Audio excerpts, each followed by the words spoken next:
So what's up with text align center and edge insets all?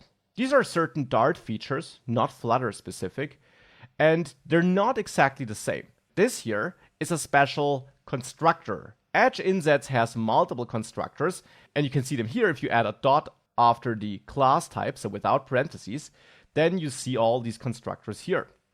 Now these features exist to allow you to create an object in different variants. Now it can always be nice to look into the raw source code to understand what's going on. And you can always do that by holding Command on macOS or Control on Windows, and then you hover over the thing you want to learn more about, and it now turns into a link which you can click. And if you do click it, you're taken to the framework code. We see that enum I was talking about, you created with the enum keyword here, as you can see, and we'll do that manually later. We'll create our own enums. For the moment, let's basically ignore that. These are just different options we have for alignment here, which are then picked up by Flutter once we assign the value to align our text per the option we chose here. What's more helpful is diving into edge insets here. So if we dive into this, we now see it's a class that extends edge insets geometry, which is interesting because you might remember that if you hover over margin, this takes an edge insets geometry value. So it's good that edge insets extends this. This means that if we instantiate edge insets, we automatically get an object of type edge insets geometry. Because if you have a class that extends another class, that class that does extend always has its own type as well as the type of the class it did extend. That's also a default behavior of Dart. Now in here, we see that there are a couple of special constructors here. We repeat the class name, which always means it's an instructor, but then instead of directly adding parentheses thereafter, we add dot some name. And that is a Dart feature which allows you to define multiple constructors per class.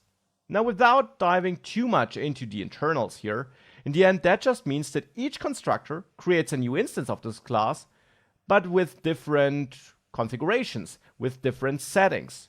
And that all is just done to make it easy for you to create different edge insets, which is basically a settings container setting up spacings, setting up different edge insets containers with different configurations with these utility functions here, with these utility constructors.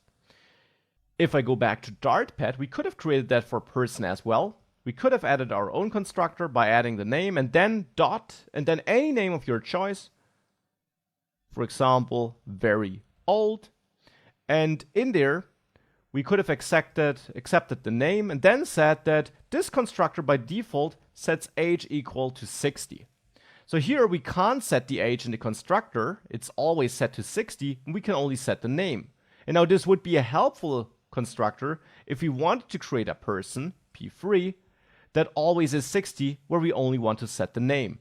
So we could use the very old constructor and set this to, well, max again, so my name again.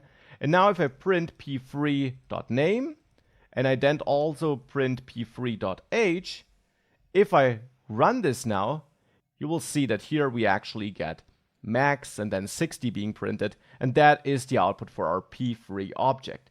So these special or these extra constructors are really just there to give you the same type of object you would get with the normal constructor, but with some predefined settings, some different behavior they run inside of the constructor.